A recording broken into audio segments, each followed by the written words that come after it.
Shalom Bapak Ibu Saudara, salam damai sejahtera dalam Tuhan Yesus Kristus. Renungan pagi hari ini berjudul Hasmona. Hasmona adalah tempat perkemahan ke-25 sejak orang Israel keluar dari tanah Mesir. Arti Hasmona yaitu berlimpah dengan buah atau kaya atau tanah yang subur. Kata Hasmona berasal dari kata hasum yang berarti berlimpah dan kaya.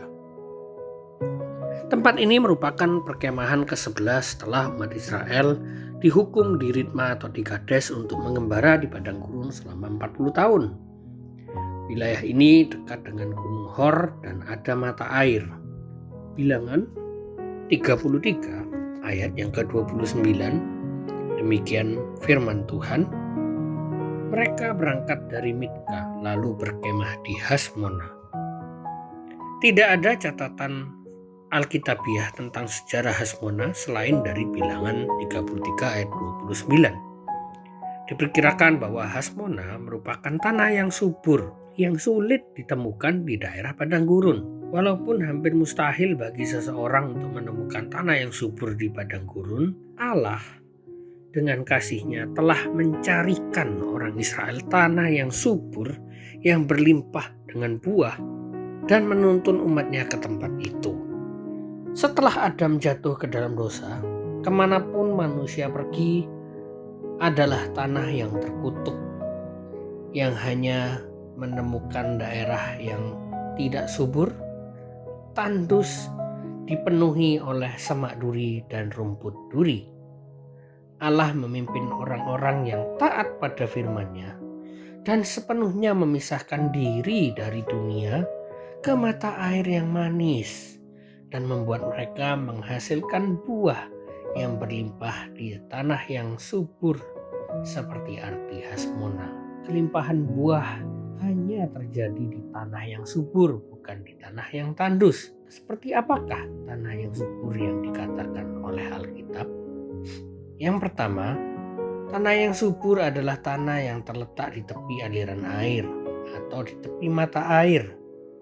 Yang tertulis di dalam Mazmur pasal yang pertama ayat yang ketiga. Ia seperti pohon yang ditanam di tepi aliran air yang menghasilkan buahnya pada musimnya dan yang tidak layu daunnya, apa saja yang dibuatnya berhasil. Orang yang telah berakar dengan dalam yang ditanam di tepi mata air yang tidak kering, yaitu firman Tuhan, pasti akan menghasilkan buah yang berlimpah. Yang kedua, tanah yang subur adalah tanah yang baik. Tanah yang baik adalah tanah yang menghasilkan buah 30 kali lipat, 60 kali lipat, dan 100 kali lipat, seperti yang tertulis di dalam Matius 13 ayat yang ke-23. Yang ditaburkan di tanah yang baik ialah orang yang mendengar firman itu dan mengerti, dan karena itu ia berbuah, ada yang 100 kali lipat, ada yang 60 kali lipat, ada yang 30 kali lipat. Ketika orang diumpamakan dengan tanah yang baik menunjukkan orang yang mendengarkan firman dan mengerti. Jadi tanah yang baik ini adalah orang yang setelah mendengar firman itu menyimpannya di dalam hati yang baik dan mengeluarkan buah dalam ketekunan. Orang yang bertekun dan sabar sampai akhir serta pada akhirnya menghasilkan buah yang berlimpah adalah tanah yang subur.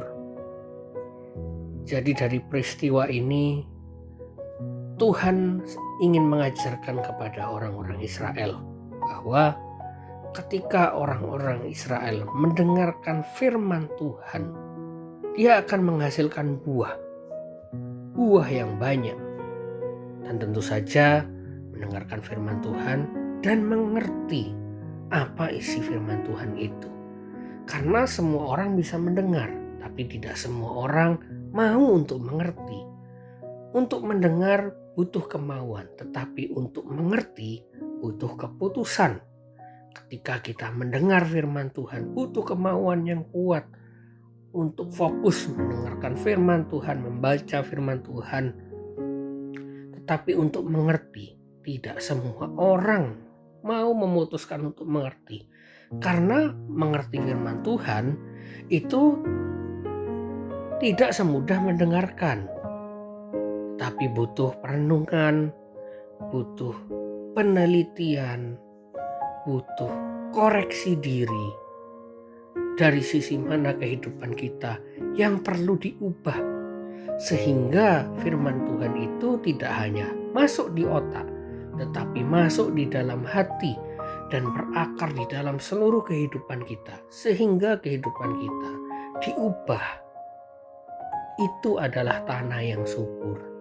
Jadi Bapak Ibu Saudara, kita belajar di sini dari orang-orang Israel bagaimana Tuhan membawa orang-orang Israel di dalam perjalanan-perjalanan, tempat-tempat yang begitu punya arti ya, bagi kehidupan orang Israel secara pribadi. Tentu ini adalah pelajaran yang begitu berharga, bagaimana kita harus punya kemauan untuk mendengar dan punya keputusan untuk mau mengerti firman Tuhan, sehingga firman Tuhan itu tertanam di dalam hati kita, mengubah kehidupan kita dan menghasilkan buah. Tuhan Yesus memberkati.